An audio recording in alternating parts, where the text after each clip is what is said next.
भुसावल शहर के एमआई तिल इंग्लिश मीडियम स्कूल में 10वीं कक्षा के बच्चों के लिए करियर गाइडेंस प्रोग्राम का आयोजन किया गया, जिसमें चीफ गेस्ट के तौर पर रिटायर्ड टीचर इजलास खान सर, स्कूल संस्था के अध्यक्ष Haji Munna Teli, Ayub sir, Shabir Shaikh, principal Syed Wajid Ali sir उपस्थित रहे। वहीं इजलास खान ने छात्रों को 10वीं एवं 12वीं कक्षा के बाद छात्र कैसे अपने जीवन में आगे की शिक्षा ले सकते हैं, इसके बारे में बताया।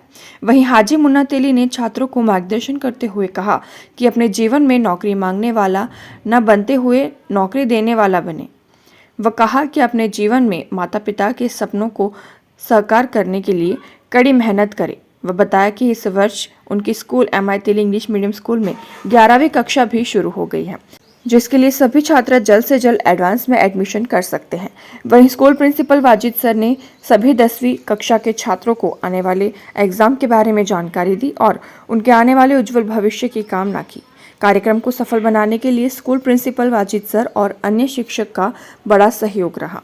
10वीं के बाद आप क्या कर सकते हैं, तो बहुत सारे ऑप्शन है, इतना याद तो नहीं रहेगा, मगर आपके प्रिंसिपल सर, आपके मैनेजमेंट के जो सदस्य हैं, मेरे जैसे लोग, आप अगर इनसे मिलते रहे तो ये कंटिन्यूअस प्रोसेस आपको ध्यान में आएगा। डिप्लोमा इन इंजीनियरिंग होता है 10वीं के बाद, डीएमएलटी होता है, diploma in medical lab technology, जिसमें खून तपासने की जो प्रक्रिया होती है वो 10वीं के बाद हो सकती है। इंटीरियर डिजाइन आप 10वीं के बाद कर सकते हो। आप होटल मैनेजमेंट का कोर्स 10वीं के बाद कर सकते हो। फाइन आर्ट्स और ड्राइंग, यानी ड्राइंग और फाइन आर्ट्स में पिक्चराइजेशन, जो कि आपका कैरियर ऑप्शन आपको एक आर्ट टीचर बनाएगा। आर्ट टीचर बोले तो कला शिक्षक। परफॉर्मिंग आर्ट्स में 10वीं के बाद आप ड्रामा सीख सकते हो, म्यूजिक सीख सकते हो और इसमें आपका करियर बढ़ सकता है। फैशन डिजाइनिंग भी एक अच्छा लड़कियों के लिए कोर्स होता है, जिसमें कॉस्ट्यूम डिजाइनिंग, इंटीरियर डिजाइनिंग, घर की डिजाइनिंग हम सीख सकते हैं 10वीं के बाद। इतने ऑप्शन हमारे पास हैं। शॉर्ट टर्म कोर्सेज में आप देखेंगे तो फोटोग्राफी जो अभी सदाम भाई यहाँ पर कर रहे हैं, वेब डिजाइनिंग है, ब्यूटिशियन का कोर्स भी है। तो ये शॉर्ट टर्म कोर्सेज आप 10वीं के बाद बच्चों कर सकते हैं। आफ्टर 12th आप 10वीं के बाद, अभी मेरे को सर ने बताया है मुझे कि यहाँ पर 11th स्टैंडर्ड भी खुल रहा है। 10th के बाद आप 11th में जा सकते हो, 11th 12th कर सकते हो, आर्ट्स से, साइंस से, कॉमर्स से। अब साइंस से अगर आपने 12th किया तो आपके पास क्या ऑप्शन है?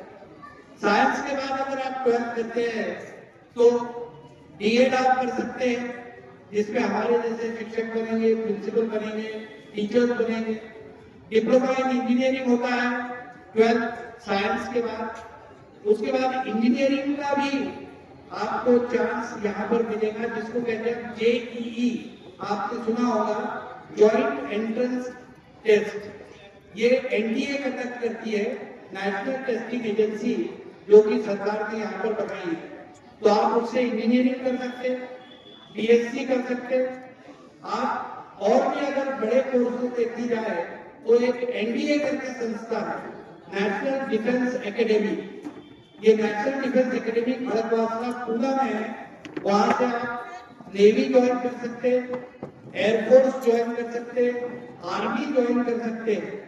और उसके लिए आपको प्रिपरेशन बहुत ही कठिन रहता है, जो कि बिना तैयारी के आप इसमें एडमिशन नहीं ले सकते। उसके बाद आप आर्किटेक्चर का काम कर सकते हैं। आर्किटेक्चर मतलब इंटीरियर डेकोरेशन, आर्किटेक्ट बन सकते हैं। रेलवे के अप्रेंटिस एग्जाम होते हैं 10th 12th के बाद, उनको आप ज्वाइन कर सकते हैं। कुछ बच्चे पायलट का अगर सोच रहे हैं तो पायलट के प्राइवेट कॉलेजेस भी है, आप पायलट बन सकते हैं।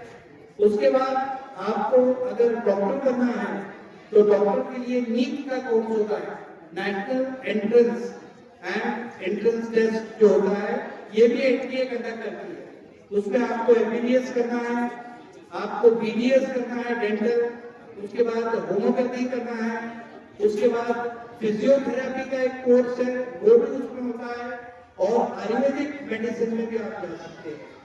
साथ ही साथ लड़कियां जो इंटरेस्टेड है तो वो नर्सिंग के कोर्सेज और ब्रदर के कोर्स, जो जेंट्स है उनको ब्रदर बोलते हैं नर्सिंग में, और जो लड़कियां हैं उनको नर्स बोलते हैं। तो ये भी 4 इयर्स का कोर्स आपके सामने है। जो बच्चे कॉमर्स लेंगे उनको बीकॉम आप कर सकते हैं, बीबीए कर सकते हैं, बैचलर इन बिजनेस एडमिनिस्ट्रेशन। मेरे जैसा अभी मैं रिटायरमेंट के बाद एलएलबी किया था मैंने, तो लॉयर भी बन सकते हैं, वकालत कर सकते हैं। एलएलबी 5 साल की भी होती है, एलएलबी 3 साल की भी होती है। 12वीं के बाद आप लॉ कर सकते हैं, या ग्रेजुएशन के बाद 3 साल का लॉ भी कर सकते हैं। उसके बाद कंपनी सेक्रेटरी का एक कोर्स होता है, कॉमर्स के बाद चार्टर्ड अकाउंटेंट होता है। ये सब ऐसी जो स्ट्रीम है जिसके लिए हमको बहुत सारी मेहनत लगती है, और मेहनत के सिवा तो फिर सफलता मिलती नहीं है बच्चों। 12th आर्ट्स के बाद आप क्या कर सकते हैं, तो बीए कर सकते हैं, फिर से एलएलबी कर सकते हैं, होटल मैनेजमेंट कर सकते हैं, बीए बीएड का इंटीग्रेटेड कोर्स कर सकते हैं, और इससे अलावा आप साइंस में अगर एमएससी करेंगे, पीजी करेंगे, उसके बाद बीएड करेंगे। और एक अच्छा कोर्स है जो मैं हमेशा कहता हूँ बच्चों से करने के लिए, एक शॉर्ट हैंड और टाइपिंग भी होता है। शॉर्ट हैंड वो होता है जिसमें आप शॉर्ट में सब कुछ लिख सकते हो। तो अगर आपने शॉर्ट हैंड का कोर्स किया ग्रेजुएशन के बाद या 12th के बाद, तो उसमें भी सर्विस के चांसेस बहुत अच्छे रहते हैं। इसमें आप सेक्रेटरी बन सकते हैं, किसका पर्सन सेक्रेटरी बनना, बोले जैसे डिस्ट्रिक्ट कलेक्टर का सेक्रेटरी बनना, डिविजनल रेलवे मैनेजर का सेक्रेटरी बनना, कोई बड़े बड़े ऑफिसर्स मिनिस्टर्स का सेक्रेटरी बनना, तो उसके लिए शॉर्ट हैंड और टाइपिंग की बहुत जरूरत होती है। अक्सर पेरेंट्स कहते जा रहे शॉर्ट हैंड क्या पढ़ाना, टाइपिंग क्या पढ़ाना, मगर अभी आप देखो कि बहुत बड़े बड़े पोस्ट जो है शॉर्ट हैंड न होने की वजह से वो खाली जा रहे हैं। तो ये भी एक अच्छा कोर्स है, मगर उसमें आपको मेहनत बहुत करना होती है। उसके बाद कैरियर कोर्सेज, कॉमर्स में अगर ग्रेजुएट हो गए तो कॉमर्स में आप एमकॉम कर सकते हैं, बीएड कर सकते हैं, एलएलबी कर सकते हैं, चार्टर्ड अकाउंटेंट मैंने बोला है, ICWA Indian cost works in accounts, ये भी आप कर सकते हैं। कैरियर कोर्सेज आपके ग्रेजुएशन इन आर्ट्स, आर्ट्स में आप ग्रेजुएशन करने के बाद एमए, बीएड, एलएलबी ये सब कर सकते हैं। और जैसे अभी आपने अगर 11th 12th यहाँ से किया, तो 12th के बाद हमको ये मालूम नहीं रहता है कि जो बड़ी बड़ी कॉलेजेस है उसमें हम भी जा सकते हैं। बड़ी बड़ी कॉलेजेस का मैं नाम बताऊंगा, जैसे जेएनयू है, जवाहरलाल नेहरू यूनिवर्सिटी है, बनारस हिंदू यूनिवर्सिटी है, दिल्ली यूनिवर्सिटी है, डीएवीटी, जो बड़ी बड़ी कॉलेजेस हैं उसके एग्जाम्स एनटीए कंडक्ट करती है। उन एग्जाम्स को हम कहते हैं CUET, central university entrance exam. तो उसमें आप परीक्षा देकर और पास होकर और आपकी मनपसंद कॉलेज में एडमिशन ले सकते हैं, जो कि हिंदुस्तान की बड़ी बड़ी कॉलेजेस हैं। मगर उसके लिए आपको मालूमात होना, ये कहाँ पर नोटिफिकेशन निकलता, कब उसके फॉर्म भरे जाते हैं, कैसे उसकी तैयारी होती है। उसमें यूजी का है, अंडर ग्रेजुएट, पीजी का है, पोस्ट ग्रेजुएट, और डॉक्टरेट की डिग्री भी आप कर सकते हैं। तो हम एक जो बड़े बड़े कॉलेजेस के नाम सुनते हैं, अब सरकार ने उसको सिर्फ बड़े लोगों के लिए नहीं रखा है, मगर आप अगर एग्जाम देकर और पास होके और उनके क्वालिफाइंग मार्क्स लाते हैं तो उन बड़ी बड़ी कॉलेजेस में भी हमको एडमिशन मिलेगा। उसके बाद आप प्रोफेसर बनना चाहे कॉलेज में, तो नेक्स्ट सेट के एग्जाम होते हैं। नेट के एग्जाम में अगर आप बैठे, वो भी एनटीए कंडक्ट करती है, तो आप प्रोफेसर बन सकते, जूनियर रिसर्च बन सकते, ये सब आप कर सकते हैं। और अगर आपको सर्विस करना है, प्राइवेट में भी बहुत सारे चांसेस है, मगर प्राइवेट के पेमेंट वगैरह पर्क्स वगैरह जो है तो इतने खास नहीं मिलते हैं। तो आपको सबसे पहली बात है कि मालूमात होना चाहिए। मालूमात के लिए आप मेरे जैसे व्यक्ति हो, आपके टीचर्स हैं, आपके मैनेजमेंट वाले हैं, इतने अच्छे अच्छे लोग हैं यहाँ पर, तो उनसे आपको टच में रहना है। और कौन सी तारीख है, कौन सी डेट लास्ट है, कब फॉर्म भरना है, ये सब आपको देखना है। तो आज तो मैंने सरकारी रूप से आपको एक गाइडलाइंस दिया। ये सिलसिला जिंदगी भर और बहुत दूर तक और देर तक चलता है। इसके लिए आपको टच में रहना है, मालूमात लेना है और आपको फिर अपना कैरियर चूज करना है।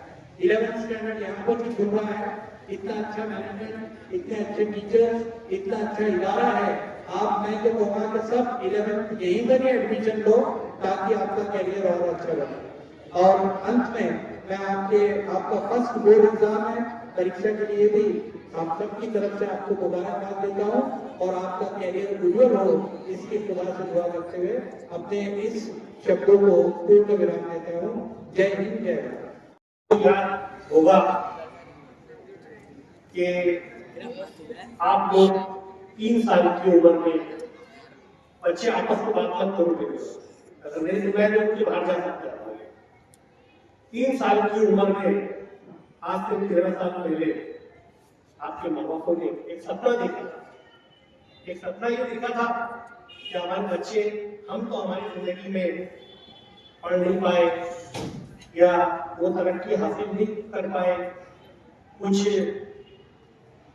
घर के हालात, कुछ परिवार की जिम्मेदारियां, लेकिन एक सपना देखा था कि हमारे बच्चों को हम अच्छी स्कूल में अच्छी तालीम दें, अच्छा एजुकेशन दें, ताकि हमारे बच्चे को तरक्की करें और किसी परेशानी, किसी मुसीबत का सामना ना करें। 3 साल के आप लोग थे, आपको सीधा बोल के आता था या चल के आता था। पहले एडमिशन आप लोगों के पेरेंट्स ने जब किया, जब आप एक घंटा तो बोलते रहते थे और रफ्ता रफ्ता करके एक वक्त चला गया। स्टूडेंट जो होता है तो उसकी लाइफ में जो है एक नर्सरी से लेकर 10वीं तक के एक एजुकेशन का एक पार्ट होता है। 10वीं के बाद जूनियर कॉलेज, सीनियर कॉलेज, ये सेकंड पार्ट होता है और थर्ड उसके बाद में जो है हायर एजुकेशन डिग्री कॉलेज का पार्ट होता है। ये 3 पायरी जब इंसान अगर पार कर लेता है तो उसके बाद ही ये डिसाइड होता है कि उसकी जिंदगी के अंदर वो कौन से राह पर जाएगा, कौन से तरक्की करेगा। खान सर ने बहुत से आपको रास्ते बताए कि 10वीं के बाद, 12वीं के बाद कौन से रास्ते पे हम लोगों को चलना है, यूं सर ने बताया। और भी आप लोग आपके दोस्तों से, आपके पेरेंट्स से, आपके मिलने वालों से आप लोग पूछते रहते हैं, लेकिन मैं आप लोगों को एक चीज बताना चाहता हूँ कि आप नौकरी मांगने वाले मत बनो, आप नौकरी देने वाले बनो।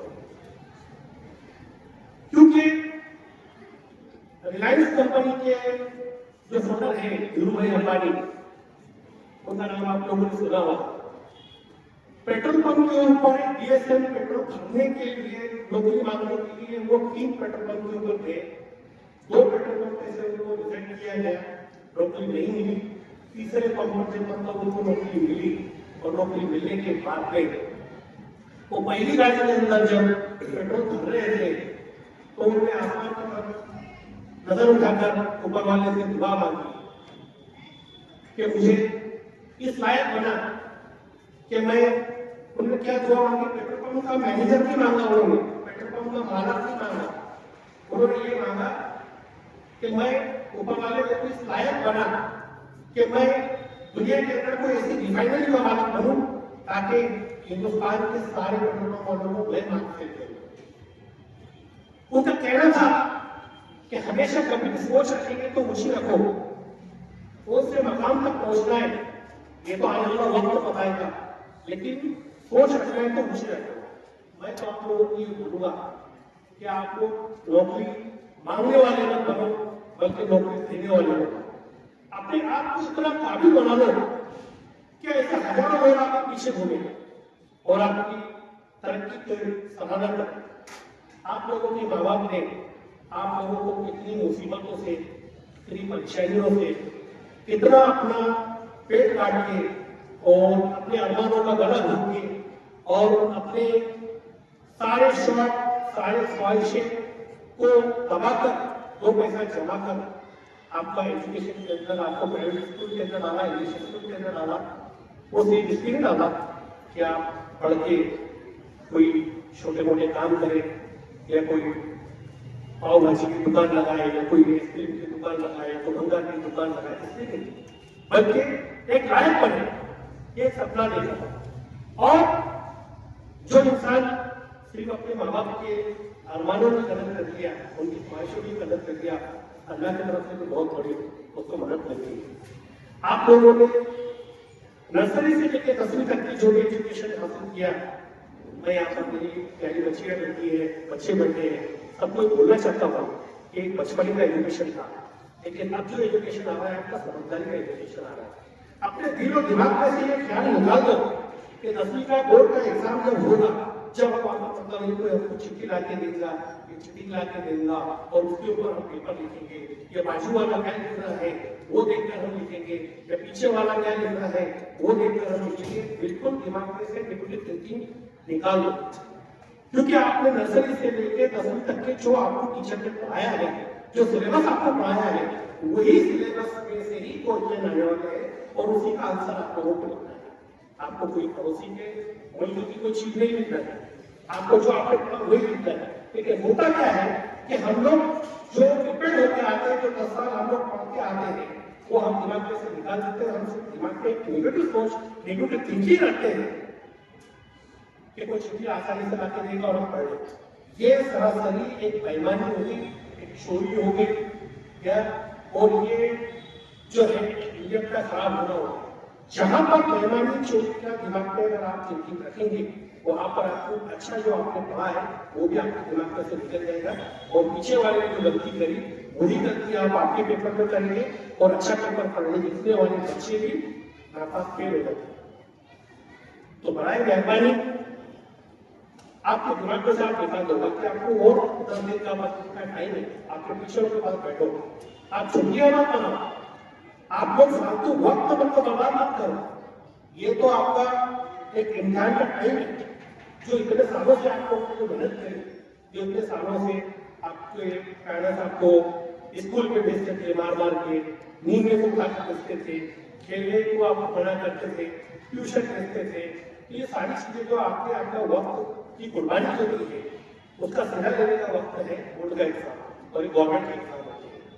तो अगर आपको नहीं कुछ चीज समझ रही है तो आप इसको पे आओ, अपने टीचरों के पास बैठो, टीचर बिल्कुल सर ये छुट्टी बिल्कुल देना नहीं है बच्चे को, और सबको यहाँ पर बुला और यहाँ पर बुला के वो रिपीट कराओ। तो कोई भी चीज अगर लगता है आपको तो आप टीचरों से शेयर करो, लेकिन नेगेटिव थिंकिंग आपके दिमाग में से निकाल दो, और हमको बिल्कुल कसम खा लो अपनी एक ईमानदारी की कि हमको कोई चीज नहीं देखना है, बाजू वाला क्या कर रहा है आपको नहीं देखना है, बल्कि हमारा पेपर हमको क्वेश्चन का आंसर कैसा लिखना है वो आप लोगों को लिखना है।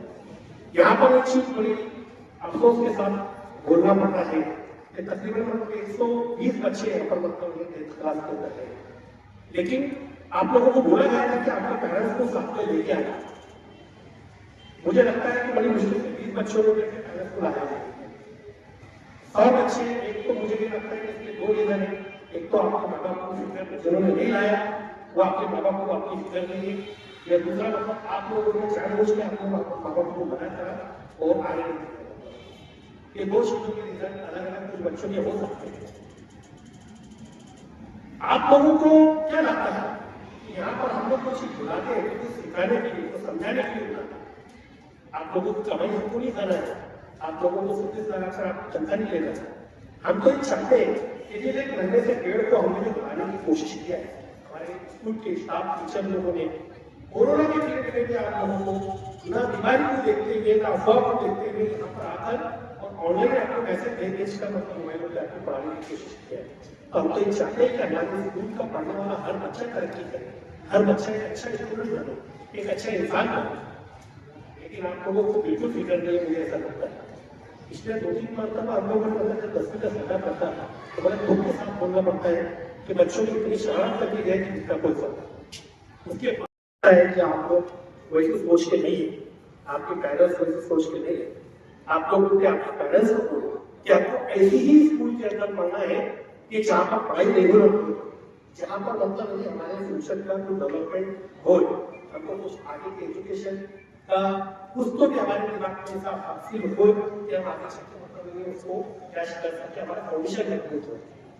ये मैं आप लोगों से रिक्वेस्ट करना चाहता हूँ। मुझे बिल्कुल जरूरत है, न ग्रेजुएट की जरूरत है, न एडमिशन की जरूरत है, बाहर के बहुत बच्चे आने के लिए तैयार है, लेकिन मैं ये चाहता हूँ कि मेरे स्कूल का बच्चा 13 साल में रहा वो ज्ञानी वाले में इस तरीके का फंड है कि ताकि उसको आने वाले डिग्री कॉलेज के अंदर उसको तकलीफ हो। मैं आप लोगों को एग्जाम्पल देना चाहता हूँ कि मुस्लिम समाज का जिस टाइम में मैंने सर्वे किया कि 15,000 बच्चे मतलब बताओ शहर के अंदर स्कूलों के अंदर पढ़ते हैं। सर 15,000 बच्चे मुस्लिम समाज के स्कूल में पढ़ने के बाद बड़े अफसोस के साथ ये बोलना पड़ता है कि 10वीं और 12वीं पढ़ने के बाद में 1500 बच्चे 10% बच्चे भी हायर एजुकेशन तक के नहीं जाते। 90% बच्चे 13,500 बच्चे एजुकेशन में 10वीं 12वीं पढ़ने के बाद नीचे गिर जाते बैठ जाते हैं। उसकी वाइड वजह सिर्फ एक है कि उनका फाउंडेशन नर्सरी से लेकर 12वीं तक के इतना कमजोर हो जाता है कि वो जब कॉलेज के अंदर जब जाते हैं तो वहां पर जब पेरेंट के बच्चे जब आते हैं, दूसरी स्कूलों के बच्चे आते हैं, तो उनके कंपेयर में हमारे बच्चे उनको कॉम्पिटिशन नहीं दे पाते और हमारे बच्चे वहां पर नर्वस हो जाते हैं और नर्वस होकर हमारे बच्चे मतलब वही बैठ जाते हैं। उसकी सिर्फ वही वजह है। तो हमको क्या बनना है, क्या करना है, ये अल्लाह के ऊपर छोड़ देना, लेकिन पहले हमारा बेसिक फाउंडेशन हमको मजबूत करना है। बहुत से मैं बड़ी माफी के साथ ये बोलना चाहता हूँ कि जो पेरेंट्स अपने बच्चों को उर्दू स्कूल में पढ़ाते हैं, पहले की उर्दू स्कूल की पढ़ाई और आज की पढ़ाई में काफी फर्क हो गया है एजुकेशन के अंदर। अभी एक से एक डिग्री कॉलेज आ गए हैं, एक से कॉलेज से एक से पढ़ाई आ गई है। लेकिन क्या होता है कि जहाँ पर फाउंडेशन कमजोर हो गया है तो वहां पर जब कॉलेज में जाता है बच्चा तो वहां पर इंग्लिश के सिवा उसमें कोई पीरियड नहीं होते और डिग्री कॉलेज के अंदर सिर्फ इंग्लिश ही चलता है। वो आज जमाने की जरूरत है, क्योंकि हमारे माशरे के अंदर बस एक दिमाग में लोगों को बैठा ले कि उर्दू स्कूल में डाला तो बच्चा जन्नत में जाएगा और इंग्लिश स्कूल में डाला तो 2 जन्नत में जाएगा। ये एक दिमाग में बैठा के अपने बच्चे का फ्यूचर खराब कर देते हैं। पढ़ाई एजुकेशन जो है कोई उर्दू का और इस्लाम का तक कोई ताल्लुक नहीं। सऊदी अरब के अंदर इस्लाम की स्थापना हुई है कि वहां पर एक उर्दू स्कूल, यमन में नहीं है, सऊदी में नहीं है, दुबई में नहीं है। इस्लामी ऐसी कई कंट्री है जहाँ पर उर्दू स्कूल नहीं। उर्दू सीखो, उर्दू पढ़ो। मैं उर्दू पढ़ने के लिए सीखने के लिए काम नहीं करता हूँ, लेकिन आने वाले फ्यूचर के लिए जब हमको डिग्री कॉलेज में करना है तो वहां पर हम लोगों को पूरा इंग्लिश का फेस करना पड़ता है, इंग्लिश को कंपटीशन देना पड़ता है। तो इसके लिए हमारा फाउंडेशन इस तरीके का होना चाहिए कि ताकि हम आगे जाकर कोई तरक्की कर पाए। और आप लोगों को जो है तो रिश्ता इंग्लिश स्कूल में भी पढ़ता है और आप सोचो कि हमको मतलब बहुत अच्छे डिग्री कॉलेज में हमको गवर्नमेंट कोटे के अंदर हमारा नंबर लग जाए या प्राइवेट कोटे के अंदर नंबर लग जाए तो आप ये भूल जाओ। क्योंकि मैं आपको एक एग्जाम्पल देना चाहता हूँ। अल्लाह तआला ने जो इंसान को दिमाग दिया है उसका 8% भी लोगों ने आज तक इस्तेमाल नहीं किया, 8 से 10% भी इस्तेमाल नहीं किया। 90% उसके साथ में कबर में ऐसे चले जाता है।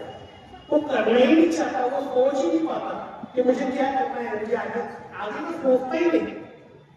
इसके लिए वो उतना ही यूज करता है, उसमें ही अपनी जिंदगी जीता है और उसके साथ साथ 90% का दिमाग कवर में उसके साथ ऐसे चले जाता है। क्या वजह है? कुछ तो सोचो। थोड़ा सा 1-2% में हमारे दिमाग को हमने थोड़ा सा वापरने की कोशिश किया तो वो दिन दूर नहीं कि ये जमाना आपकी तरफ छूटेगा। मैं आपको बताना चाहता हूँ कि इंसान सिर्फ अपनी सोच पर वो जमाने को बदल सकता है। ये भूल जाओ कि पढ़ने के बाद हमको नहीं मिलती, हमारे साथ तासुर होता है, कोई तासुर नहीं होता है, कोई नौकरी की फिक्र मत करो। काबिल इंसान की आज भी जमाने को जरूरत है। आज भी इसी दुनिया के अंदर कई ऐसे इंडस्ट्री है जो बोलते हैं कि हमको काबिल इंसान चाहिए। काबिल इंसान का मतलब ये है कि अगर तनख्वाह 50,000 रुपये महीना चाहिए तो वो इंडस्ट्री वाला बोलता है 5 लाख रुपये महीना दूंगा, लेकिन मुझे ये बता कि तुम मेरी कंपनी को कितना फायदा पहुंचा सकता है, तुम जिस जगह पे काम करेंगे वहां पर कितना फायदा पहुंचा सकते हो। तो वो फायदा हम जब काबिल बनेंगे तभी उसको पहुंचा सकते हैं, वरना नहीं पहुंचा सकते।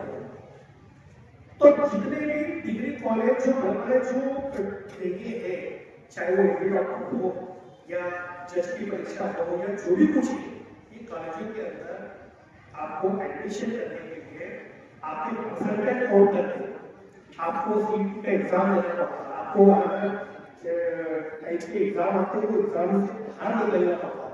और वो एग्जाम के अंदर जब आपको 1000 लोगों ने जब मतलब अगर परीक्षा दिया और 100 लोगों का अगर एडमिशन होना है तो कटापी कैसी बनती है कि अगर आपको 500 मार्क का अगर आपको एग्जाम दे रहे हैं और 500 मार्क में 499 वाले को मिलेगा, 498 वाले को मिलेगा, जहां पर मतलब 35% पासिंग है, 35% अगर आपको मार्क दे गए तो पासिंग है, लेकिन पास होने की कोशिश होना है, आपको ऊपर का नंबर लेना है, क्योंकि ऊपर के नंबर से जब कटापी बनती है तो वहां पर मतलब कभी कभी ऐसा भी होता है कि 72% के ऊपर कटापी बनी और 71.9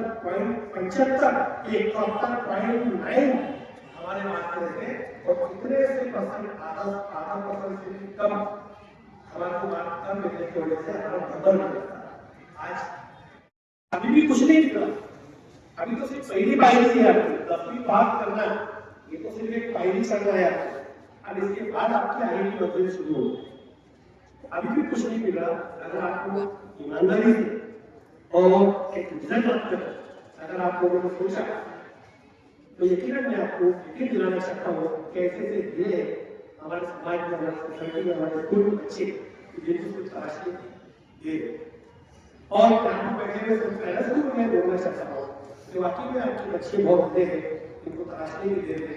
आप लोग इनकी तरफ इतना वक्त आपने दिया, इतनी कुर्बानियां दिया, इतनी मुसीबतें आप लोगों ने उठाया, लेकिन और थोड़ी सी मुसीबत उठाकर, थोड़ी सी परेशानी उठाकर अपने बच्चों की तरफ ध्यान देकर और ये बच्चों को अगर आगे का अच्छे एजुकेशन अगर आप करवाना चाहते हैं तो थोड़ा सा इनकी तरफ ध्यान दिया तो वाकई में बच्चे मिले हैं, लेकिन इन लोगों को तलाशने में तकलीफ करना है इन लोगों को।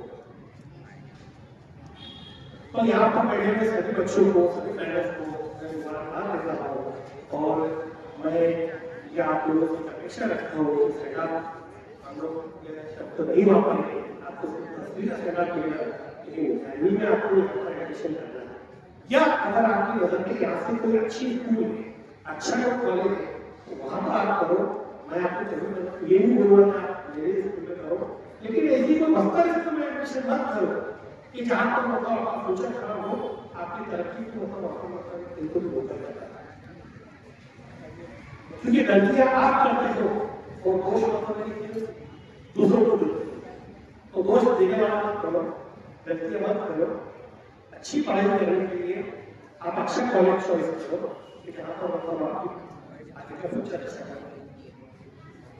और सभी पेरेंट्स को ये बोलना चाहता हूँ कि आपके आने वाले परिवारों के जो बच्चे जो हैं इनका फ्यूचर आप बनाना चाहते हो, अभी इनका तो काफी वक्त निकल चुका है, लेकिन जो छोटे बच्चे जो आपके परिवारों में जो घरों में है, सभी बच्चों को बोलना चाहता हूँ कि अपने छोटे बड़े बहन भाई है, अपने बहन के बच्चे है, ऐसे बच्चों को एक इंग्लिश का इनके स्कूल का सिस्टम के अंदर डेवलप होना चाहिए। इसके लिए हम लोगों ने अपना नर्सरी क्लास जो है वो फ्री रखी है कि इसमें कोई एडमिशन चार्जेस नहीं है, कोई डोनेशन नहीं है, कोई बिल्डिंग फंड नहीं है, बल्कि 1 साल के लिए आप बच्चे को भेजो, यहाँ पर स्कूल के सिस्टम में बच्चे को ढालो और उसके बाद अगर आपको ठीक लगता है तो आप दूसरी कोई भी स्कूल तैयार कर लो। मैं कभी ये नहीं बोलूँगा कि मेरे स्कूल के अंदर एडमिशन करो, लेकिन कम से कम अपने घर के नजदीक, अपने शहर में, अपने एरिया के अंदर इंग्लिश स्कूल है और वहाँ पर अगर फ्री में अगर आपका बच्चा पढ़ रहा है तो ऐसी सीमा पर मतलब आप अपने बच्चों को अपने मोहल्ले में, अपने रिश्तेदारों में छोटे बच्चे को लाकर आप नर्सरी में पढ़ाओ, ताकि स्कूल का सिस्टम वो बच्चे को समझ में आए, तो पेरेंट्स को समझ में आए और फिर बच्चे के आगे का एजुकेशन अच्छा तरक्की करने के लिए अच्छी स्कूल के एडमिशन। उसके साथ साथ बहुत सी हमारी बेटियां हैं यहाँ पर, तो पिछले 2-3-4 सालों से मतलब मैंने काफी लड़कियों की डिमांड की कि सर यहाँ पर 11वीं-12वीं चालू करो, हम लोग पढ़ना चाहते थे।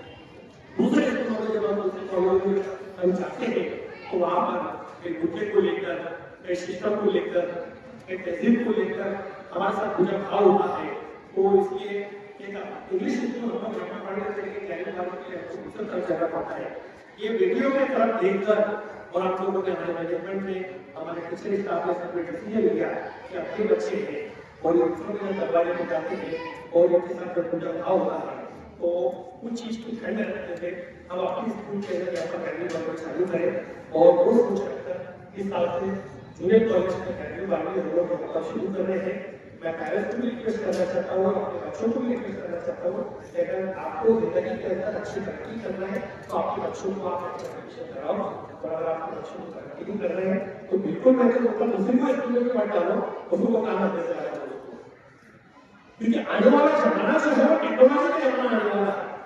यहाँ तक कि आज से मतलब ये 20 साल पहले जब मैं स्कूल के पेरेंट्स की मीटिंग लेता था, टीचर में मीटिंग लेता था, जब आप लोगों ने बताया था कि जमाना आने वाला है कि लोगों को जमा दिया जाएगा और सब ऑनलाइन मतलब हर चीज का सिस्टम, टेक्नोलॉजी का सिस्टम ऑनलाइन होने वाला है।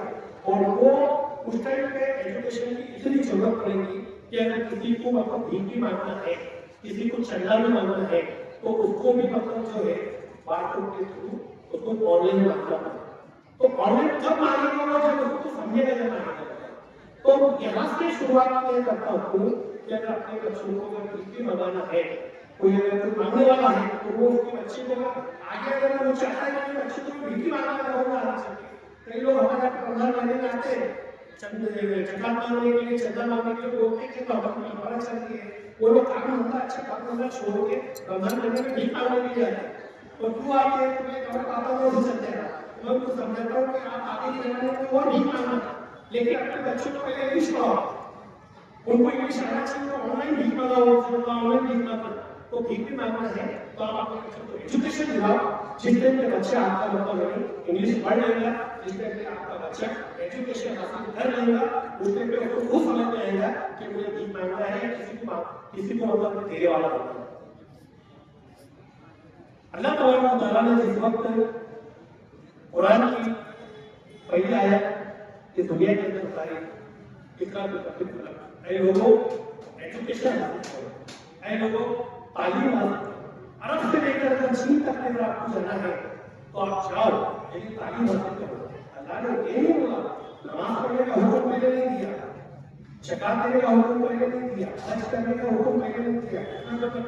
आयत के अंदर पहले तालीम हासिल करो, पहले एजुकेशन हासिल करो, क्योंकि जिस वक्त एजुकेशन आप लोग हासिल कर लेंगे, एजुकेशन और तालीम एक ऐसी चीज है कि जो जिंदगी के अंदर इंसान की जिंदगी जीने का ख्याल वो हथियार से आप आपकी जिंदगी और अच्छे से बना सकते हैं, अच्छे से चल सकते हैं, अच्छे से जिंदगी जी सकते हैं। इसके लिए आपको एजुकेशन एक हथियार है, वो एजुकेशन हासिल करो। जिस वक्त आप एजुकेटेड बन जाएंगे, एजुकेशन और तालीम आप लोगों ने हासिल कर ली दीन की भी और दुनिया की भी, तो उस वक्त दुनिया की कोई ताकत आपको झुका नहीं सकती, आपको शर्मिंदा नहीं कर सकती, आप आपकी जिंदगी की जंग खुद जी सकते हैं, खुद लड़ सकते हैं। तो इसके लिए अल्लाह ने जो मतलब कुरान पाक के अंदर जब पहले आया एजुकेशन हासिल करने की हुक्म दिया है, तो हम लोग उसको आखिरी नजर में देते हैं। फिक्र के लिए आज भी कई पेरेंट्स ऐसे हैं कि जिनको ये मालूम नहीं है कि अपने बच्चों को कौन सी स्कूल में डालना चाहिए, किस तरीके की पढ़ाई करवाना चाहिए, ये उनको आज भी मतलब सेंस नहीं है। बस अगर पूछो तो ये बोलते हैं कि हमारे बच्चे के वो फलानी स्कूल के टीचर आए थे, बच्चे मांग रहे थे, हमने दे दिया, हमने दे दिया, तो पैसा नहीं दिया, हमने बच्चे को लाया, दे दिया। और आपका बच्चा है, आपने इतनी मेहनत से उसको पाला पोसा है, बड़ा किया है, तो आप लोग ये सेंस रखो कि कम से कम हमारे बच्चों को हमको कौन सी स्कूल के अंदर कैसा एजुकेशन देना चाहिए। आपको बहुत फैसिलिटी आ गई है, बहुत नजदीक आ गई है। एक जमाना था कि वहां पर लोग नालों के अंदर बिल्डिंगों से ज्यादा के स्कूल में पढ़ते थे, नदियों के नीचे बैठते थे, कोई खेड़े गांव के अंदर कोई गाइड होता था, कोई नदी लगती है, नदी के नीचे बैठ के भाई करते थे। आज तो अल्लाह का करम ऐसा है कि माली हालत इंसानों की अच्छी है और अच्छी फैसिलिटी है। ऐसी फैसिलिटी को, ऐसी हालत को आप लोगों ने क्रश करके दुनिया का और एक अच्छा इंसान बनने की आप लोग कोशिश करो और अपने आप को एक दीनदारी पैदा करो। जब भी घर से निकलो अपने माँ बापों की दुआ लेके निकलो। आज सबसे पहला जो काम आपको करना है जो आपको, तो आज आप 13 साल स्कूल के अंदर छोटे से लेकर बड़े हुए हैं, आपने मतलब यहाँ पर एजुकेशन हासिल किया है। सबसे पहला काम आपका आज 13 साल होने के बाद में आपका आखिरी 10वीं का है, आपको सबसे पहला काम करना है तो अपने माँ बाप से जाके माफी मांगो। आप सबके जो भी गलतियां होंगी, जो भी गुनाह होंगे, हमारे से वो आपको माफ कर दो और उस माँ बाप से जो माफ कर दो उनके हाथ को करते लगाओ। और जब माँ बाप आपको जब दुआ देते तो दुनिया की कोई ताकत नहीं है कि जो आपके रास्ते में काटा बन के आगे खड़ा रह सकती है। माँ बाप एक ऐसी चीज है कि उनकी दुआ आप लोगों ने ले लिया है, उनकी अगर उनकी खुशी में आप लोगों ने खुशी वाला काम कर लिया है, उनकी रजा वाला काम कर लिया है, तो अल्लाह की बहुत बड़ी मदद आप लोगों को होगी। बहुत से बच्चे हैं जिन्होंने स्कूल के पीरियड में पूरा अपने माँ बाप को दुखाया होगा, एक माँ बाप को रुलाया होगा, या तो आज माफी मांगने आपसे हेल्प कर दो कि हमारे माँ बाप को जो अरमान लेकर, जो ख्वाहिशें लेकर, जो परेशानियों का सामना लेकर और हम लोगों को जो आज पेट काट करके हमको स्कूल में आया है, तो हम हमारे माँ बापों की मेहनत को, उनके अरमानों को कभी भी मतलब हम लोग जारी नहीं करेंगे और जितना उन्होंने सोचा है उससे अच्छा और उससे ज्यादा तरक्की हम लोग करके बताएंगे और अगर हमेशा कम नहीं चलेगा, लेकिन मेरे साथ साथ मेरे को काबिल बनाता कि मैं इसका सहारा बन सकूं और अनेक तरह की बिजनेस लेने की हो, आगे करना हो। इस वक्त तो मतलब मुझे ये लगा कि नहीं, पढ़ाई का ज्यादा क्या होता है और तालीम जिसके पास नहीं है, एजुकेशन जिसके पास नहीं है, तो दुनिया का सबसे बड़ा यतीम और सबसे गरीब है। इस वक्त मुझे लगा कि तालीम नहीं होने की वजह से, एजुकेशन नहीं होने की वजह से कौन सी तकलीफों का सामना करना पड़ता है। उस वक्त मैंने बनाया कि मतलब मैंने एक ऐसी एक अदारा चालू करूं कि ताकि मतलब मैंने एक ऐसा पौधा लगाऊं कि आने वाले समाज के अंदर पूरे समाज को, पूरे सोसाइटी को, ज्यादा करके गरीब बच्चों को उसकी छांव मिले और वो बच्चे मात्र एजुकेशन पूरे नासिक डिवीजन में एक भी मुस्लिम समाज का इंग्लिश मीडियम का स्कूल नहीं था। क्यों नहीं था?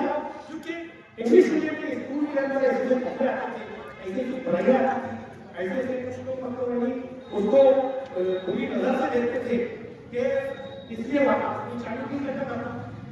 पहली बार हमने मैनेजमेंट के सब लोगों को मिलकर ये कोशिश की 21 साल पहले स्कूल की बुनियाद रखी। आज आप लोगों के सामने देख रहे हैं कि ये अदारा जो है ये बड़ा होकर पल खुल के आज 2000 बच्चे यहाँ पर एजुकेशन हासिल कर रहे हैं और कई बच्चे यहाँ से मतलब 10वीं पढ़ के, 11वीं पढ़ के, 12वीं पढ़ के यहाँ से निकल कर किसी कॉलेज के अंदर अपना एजुकेशन हासिल। तो ये सोच जब हमने रखी कि हमको इस तरीके का काम करना है, अयूब सर मेरे को सलाह दे चुके हैं। मैं स्कूल में जब बीएड स्कूल के अंदर 8वीं पढ़ता था, मैं अयूब सर मुझे मेरा इंग्लिश मारते थे, लेकिन बदकिस्मती से ये हुआ कि हालात वैसे नहीं थे और प्राइमरी एजुकेशन मेरा बहुत कमजोर रहा, पढ़ाई इन्फॉर्मेशन कमजोर रहा, तो मुझे स्कूल छोड़कर और मेरे को काम करने से करना पड़ा, तो बिजनेस से करना पड़ा। लेकिन सर जब भी मुझे मिलते थे तो मुझे ये बोलते थे कि कोई लोग ऐसा काम करना है, ऐसी स्कूल चालू कर रहे हैं कि बच्चों को उसका बेनिफिट मिले। जबकि अगर मतलब उर्दू स्कूल के टीचर थे, लेकिन बाद में सरकार बोलता था कि इंग्लिश स्कूल अगर चालू करते इन जमाने की जरूरत थी, आने वाले जमाने को जरूरत पड़ने वाली है, तो सर मेरे उस्ताद थे, मेरे वालिद के जुड़े हुए थे और हमेशा मुझे मतलब अच्छी सलाह दिया है, अच्छी मुझे मतलब सोच दिया है, मुझे मान सम्मान दिया है, इज्जत दिया है और सर और बाकी जो हमारे मैनेजमेंट के लोग हैं सभी ने बताया कि इसको चालू कर, तो चालू किया है, सोच रखा तो आज होता है। अरे आज मैं हूँ, कल नहीं होगा, लेकिन ये अदारा एक बार बन गया तो कम से कम आने वाली बस्तियां, आने वाले जमाने कयामत तक यहाँ पर इस अदारे की छाव में समाज के बच्चे पढ़ते हैं। उसी तरीके से आप लोग जो है तो स्कूल किसको पढ़ा दो, ये कोई अदारे को एक सपोर्ट कर दो, एक बहुत बड़ा निचले काम में बहुत बड़ा सवाल का करना। मैं तो मेरे कुछ दोस्तों को, कुछ मेरे भाइयों को ये भी सलाह देता हूँ कि जब हम लोग ज़कात का पैसा बनाना है निकालते हैं तो ज़कात का पैसा हम किसी को अनाज देके, कपड़ा देके उसको भिखारी बना रहे हैं लोग, लेकिन किसी अगर गरीब के घर के बच्चे को उठाकर उनको अगर एजुकेशन देते हैं, उसको एजुकेशन के लिए आपकी ज़कात का पैसा दे दिया, अपने करीबी रिश्तेदार को, अपने मोहल्ले वालों को, अपने रिश्तेदारों को, अपने शहर के कोई भी गरीब बच्चे को उठाकर आकर उनको ज़कात का पैसा देकर और उसको एजुकेशन दे दिया, तो वो बच्चा 15 साल के बाद ज़कात देने वाला बनेगा, ज़कात मांगने वाला बनेगा। तो इसके लिए एजुकेशन एक बहुत बड़ा नतीजा काम है, बहुत बड़ा सवाल है। 10वीं के ये साल तो वहां पे पूरे टीचर बदल गए,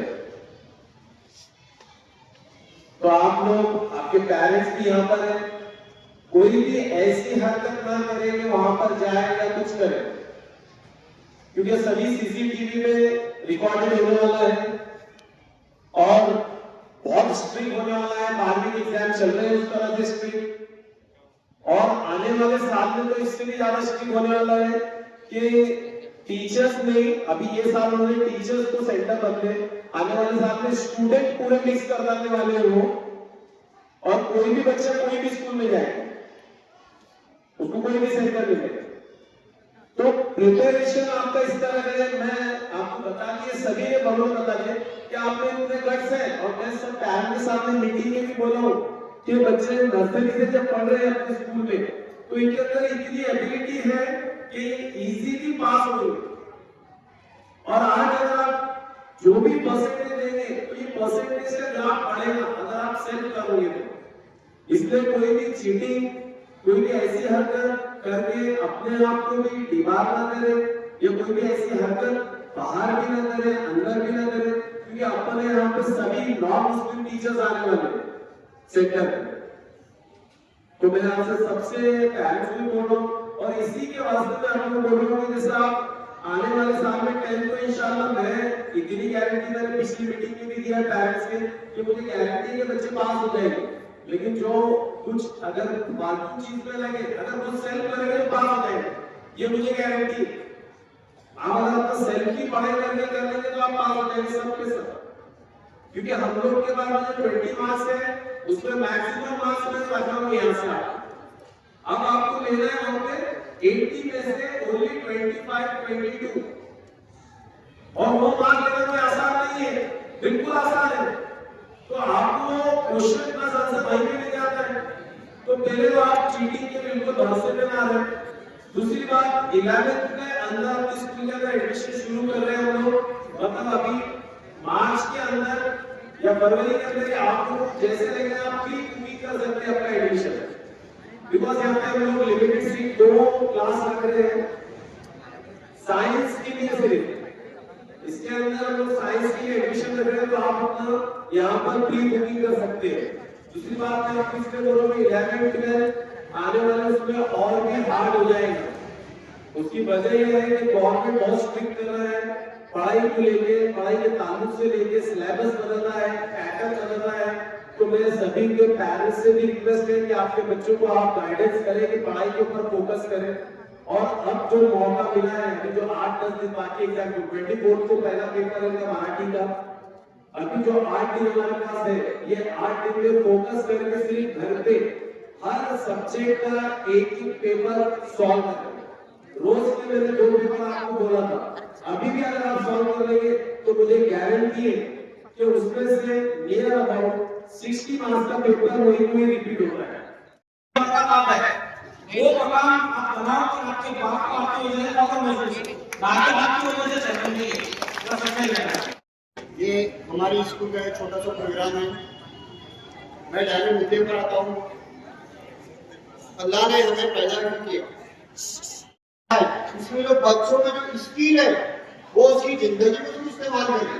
जैसा मैं कहने का मतलब है, एक 1 के बाद में 2 आता है, जब तक उसको 1 सीखने नहीं आएगा बच्चों को वो 2 सीखेंगे नहीं। तो इसके लिए जो भी सलाहियत है, जो भी स्कूल है, स्कूल में जो स्किल जो तैयार किए गए बच्चों को, उसके ताल्लुक से उनकी जिंदगी में भाई जो है काफी वक्त ले भी है। मैं अपने 2 ही अल्फाज कहकर मेरी बात खत्म कर रहा हूँ, क्योंकि यहाँ पर जो अयूब सर जो है मेरे उस्ताद रह चुके और मुन्ना सर है यहाँ पर। Make a man perfect. आप अपनी यहाँ से उठने के बाद इतनी मेहनत करो कि हर किसी को एहसास हो जाए, खासतौर पर आपके पेरेंट्स को, कि वाकई में मेरा बच्चा मेहनत कर रहा है। हर कोई सो रहा है तो आप मत सो, हर कोई खाना खा रहा है तो आप मत खाओ। आप अपनी लाइफ एक अलग सेट करो ताकि आप अपनी पढ़ाई पर ज्यादा ध्यान दो। जो सब कर रहे हो आप मत करो, आप वो करो जिसकी वजह से आपका फ्यूचर ब्राइट है। बस इतनी बात बोल के मैं अपनी बात खत्म करता हूँ।